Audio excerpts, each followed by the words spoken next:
Dans cet épisode, nous allons explorer ce que n'est pas le leadership éclairé. Nous allons explorer le leadership toxique. Bon, je préfère vous avertir tout de suite, les personnages et les situations de ce podcast ne sont pas purement fictifs. Toute ressemblance avec des personnes ou des situations existantes ou ayant existé ne sont pas fortuites.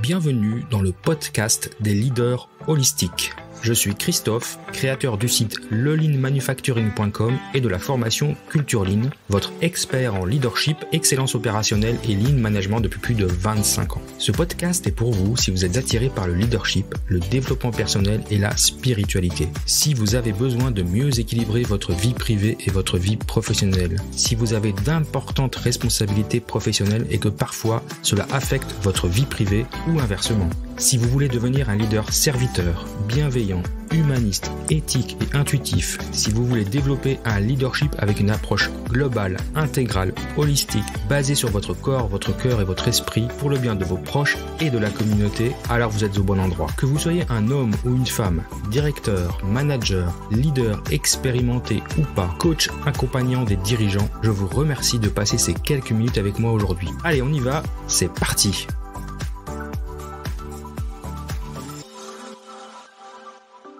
Un leader toxique est une personne qui a la responsabilité sur un groupe de personnes ou d'une organisation et qui abuse par son management de la relation leader-suiveur en laissant le groupe ou l'organisation dans un pire état que lorsqu'il l'a d'abord trouvé. Alors le concept de leadership toxique révèle qu'un leadership peut être mauvais ou négatif dans certaines situations avec un déraillement du leadership par des comportements abusifs et déviants.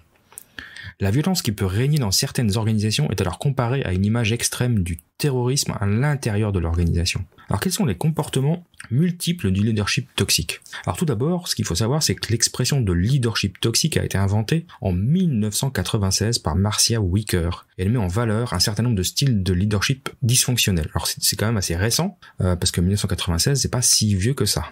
Alors dans le passé, en effet, beaucoup de comportements de leaders étaient passés sous silence, voire négligés ou excusés, et présentés comme des phénomènes de leadership atypiques. Mais à notre époque, à l'époque d'Internet, à l'époque des réseaux sociaux, de MeToo, de Balance ton port, de l'égalité homme-femme, ce type de comportement n'est plus admissible. Quels sont les comportements indésirables qui caractérisent ce type de leadership ? Voyons ce que l'on a. Les débordements émotionnels excessifs, les colères, les insultes, les actions de type punition, voire sadique sur le lieu du travail, le harcèlement moral, le harcèlement sexuel.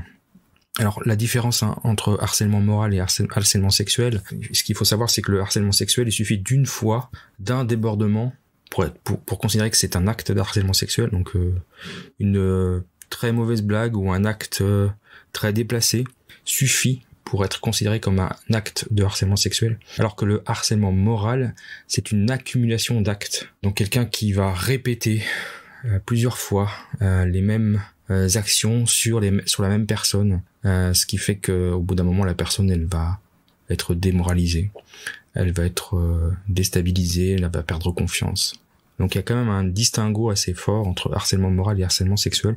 On détaillera ça un peu plus bas. Alors d'autres comportements indésirables, tout ce qui est envie, la jalousie, des rivalités destructrices, des abus de pouvoir, des privilèges auto-attribués ou facilement consentis, un manque d'équité, du favoritisme, le concept du chouchou, comme à l'école.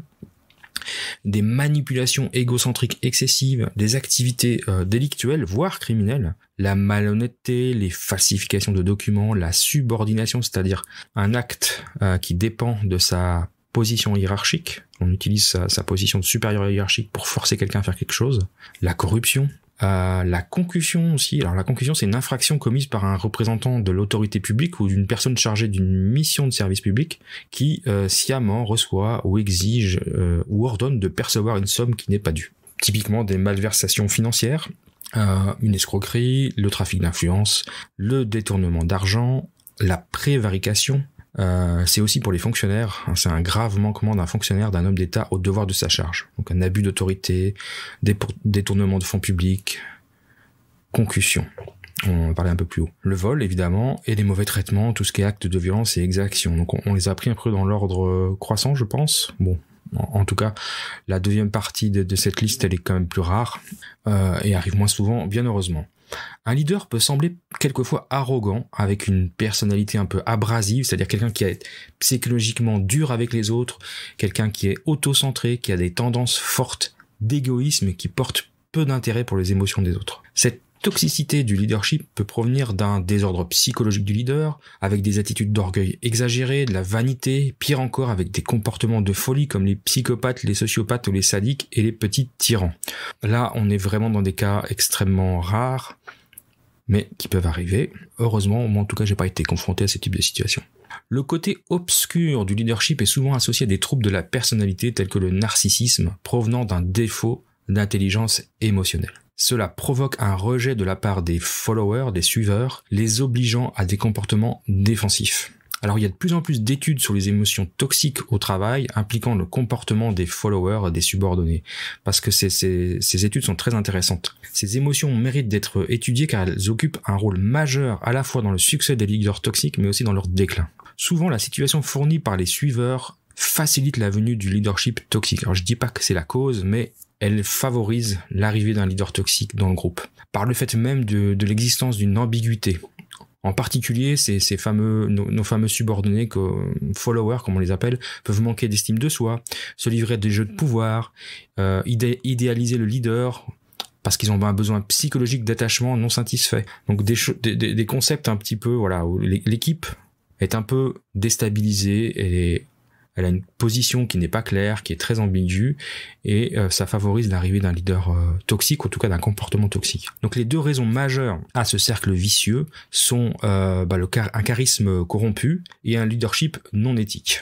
L'une provient d'un automatisme des règles et des habitudes, ce qui renforce le pouvoir du leader charismatique sur les suiveurs, et l'autre raison vient du fait que les personnes qui ont tendance à avoir des personnalités sombres exercent souvent chez autrui une attirance physique. Alors pour voir apparaître un leader toxique, il faut que le leader en question possède certaines caractéristiques, comme le charisme, le pouvoir personnalisé, le narcissisme, une vision un peu négative, souvent même négative des choses. Et puis il faut ensuite des followers qui peuvent être soit conformistes, c'est-à-dire qu'ils sont insatisfaits, avec une faible estime de soi, et une faible maturité. Ou alors ce sont des followers qui sont complices parce qu'ils sont aussi ambitieux, qu'ils ont les mêmes valeurs que ce leader et qu'ils ont la même vision du monde. Et puis enfin, dans ce triangle infernal, il faut un environnement propice, un environnement instable, insécurisant, sans culture d'entreprise, une équipe qui se sent abandonnée, délaissée, dévalorisée. Alors avec ces trois éléments, le leadership toxique a toutes les chances de se développer. Il est possible aussi que les leaders toxiques soient à la base des dirigeants incompétents. Ce sont ceux qui, parmi l'ensemble des leaders toxiques, font le moins de dégâts. Parce qu'on pourrait croire que c'est le contraire, mais en effet, les dirigeants incompétents sont souvent toxiques de par leur incompétence, et à la limite, c'est ceux qui vont faire le moins de mal. Cependant, au sein d'une organisation, sur le long terme, des dommages importants peuvent résulter de cette incompétence.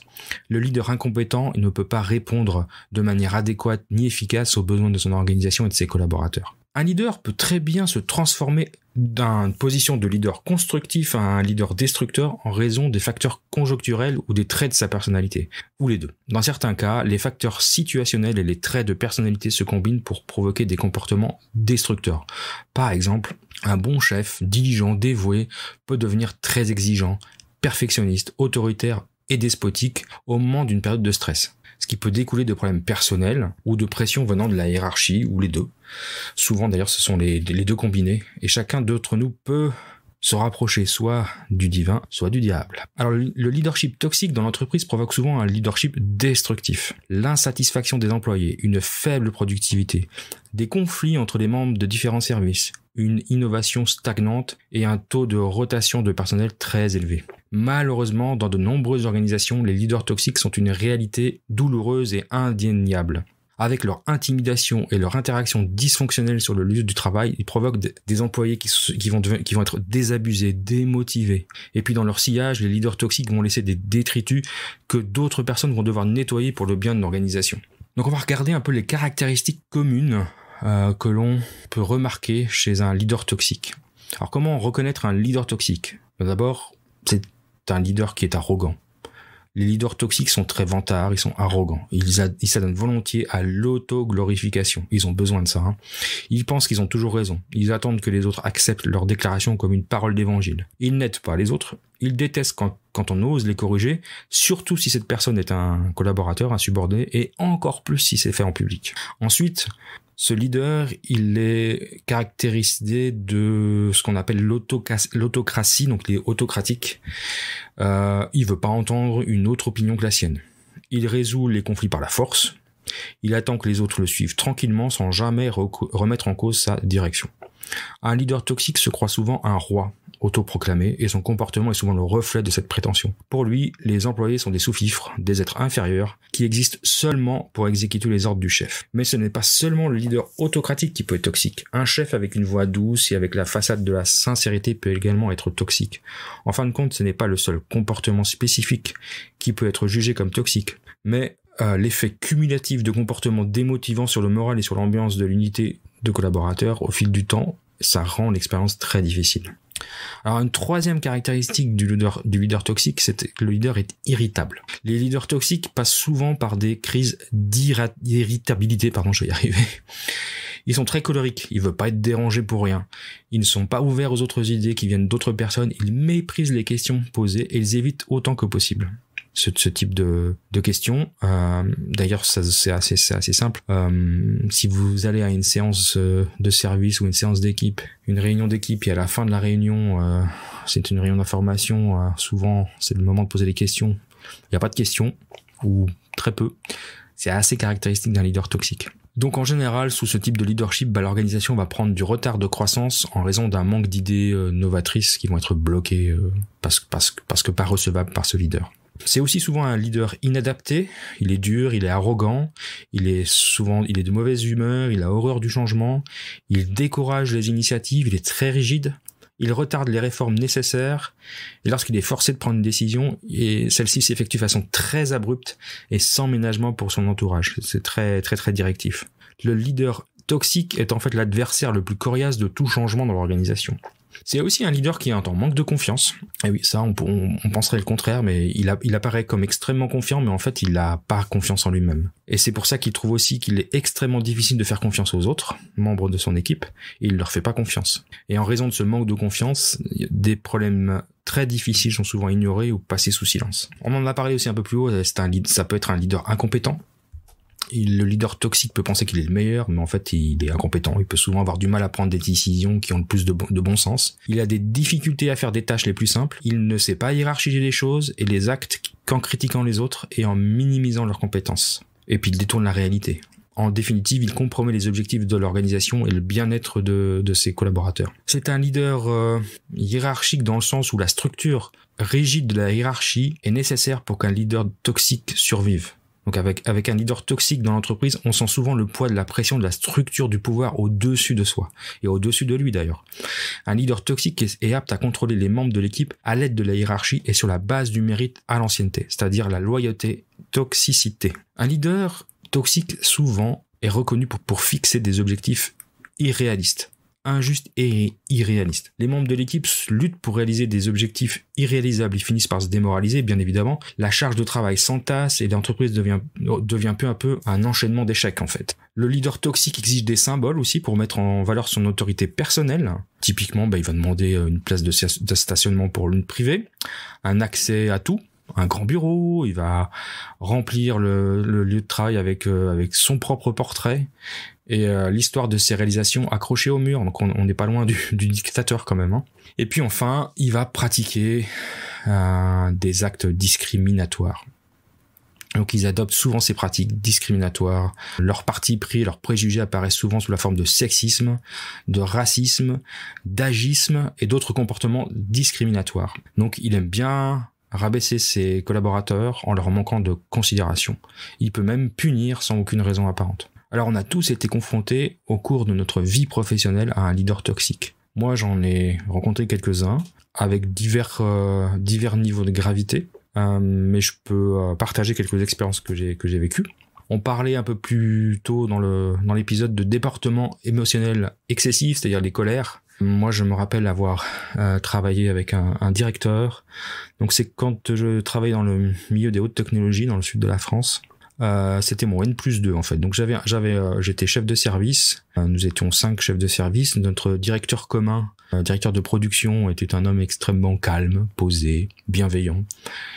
Par contre, son chef, donc notre N+2, qui était le directeur du site, alors lui, il piquait des colères, mais absolument mémorables. Je me rappelle encore les pauvres assistantes, ces 2 assistantes qui roulaient des yeux et qui se cachaient sous la table quand il hurlait dans les bureaux. Et je comprenais pas. Moi, j'étais encore assez jeune, hein, j'avais la trentaine. Je comprenais pas qu'on puisse avoir un tel comportement, qui était d'ailleurs complètement décrédibilisant, parce qu'à chaque fois qu'il piquait sa crise, ce qui arrivait quand même assez souvent, au bout d'un moment on en rigolait quoi. Et donc j'ai eu une explication. Un jour, je discutais avec mon chef direct de ces fameuses crises de colère de notre cher, on va l'appeler Bertrand, de notre cher directeur. En fait, il avait postulé plusieurs fois, je crois, à ce poste de direction, puis ça lui avait été refusé au moins 1 ou 2 fois, en tout cas, parce qu'on lui reprochait d'être trop gentil. Et donc il s'était mis dans la carapace, il avait comment dire, revêti une armure de méchant en piquant des crises, et du coup ça lui a été resté. Mais franchement c'était d'une part c'était désagréable pour nous, mais c'est surtout que c'était, enfin il perdait toute crédibilité dans ce genre de comportement. D'autres exemples, le harcèlement moral. Alors là, ça on en a, moi j'en ai quelques-uns en mémoire. C'est de plus en plus connu dans le sens où maintenant c'est révélé, puisqu'on fait un peu la chasse à tout ça. Le dernier que je pourrais évoquer avec vous, c'était à l'hôpital où je travaille. Donc c'était une de mes collaboratrices, une de mes team leaders, qui gérait une petite équipe. Elle était en place quand je suis arrivé, et puis en fait, alors c'était assez impressionnant parce que moi j'ai rien vu pendant 1 année, je pense. Cette personne donc gérait son équipe de manière, alors les résultats étaient fantastiques, ça tout marchait bien, les clients étaient contents, vu de l'extérieur tout fonctionnait parfaitement, mais on avait pu remarquer de temps en temps en séance de cadre qu'elle avait un comportement un peu différent, un peu décalé, mais ok, bon. Bon, elle avait la chance alors je sais pas si c'était une chance, mais en tout cas, elle gérait un site un peu excentré, donc par construction que je voyais un peu moins souvent, mais j'avais quand même réussi à installer une relation de confiance avec les collaborateurs directs de son équipe, et au bout d'un moment, ils sont venus me voir les uns après les autres pour me raconter un peu l'enfer que eux vivaient, puisque c'était une personne qui devant son chef était extrêmement compétente, qui paraissait bienveillante, qui défendait son équipe. Voilà, une attitude complètement différente de ce qu'elle pouvait avoir avec son équipe, où elle était extrêmement dégradante, avec des remarques journalières, vraiment. Et d'ailleurs, je me souviens qu'après, j'ai mené l'enquête évidemment pour en savoir plus, parce que j'ai eu un premier collaborateur qui s'est plaint, puis un deuxième, puis donc j'ai fait le tour de tous les collaborateurs qui travaillaient avec elle à ce moment-là, ou qui avaient travaillé avec elle avant, et puis on s'est rendu compte en effet que elle avait réussi à cacher son jeu pendant très longtemps, mais là elle était allée beaucoup trop loin, donc on a dû prendre des sanctions. Alors comme on travaille dans un hôpital public, on licencie pas les gens, mais disons qu'elle a été replacée dans une autre unité, avec surtout un job administratif et aucune responsabilité managériale. Je rappellerai encore, le harcèlement sexuel, une seule fois suffit, une seule blague, toucher les personnes de sexe opposé de manière indélicate, faire des avances, en tout cas utiliser son pouvoir de manager pour exiger de quelqu'un ou de rabaisser quelqu'un avec une référence sexuelle, c'est complètement condamnable, et il suffit d'une fois. Si vous voulez en savoir plus sur le leadership, je vous propose de découvrir ma formation Leadership Lean, qui est disponible dans la boutique du Lean. Alors pour cela, je vous propose de vous rendre sur le lien suivant, bit.ly/leadership lean, bit.ly/leadership leadership lean, tout en attaché. Voilà, je vous propose d'aller voir ça, et puis je vous retrouve bientôt dans un autre épisode. Je vous remercie d'avoir passé ces quelques minutes avec moi, et je vous retrouve la semaine prochaine, et en attendant, je vous souhaite une belle journée.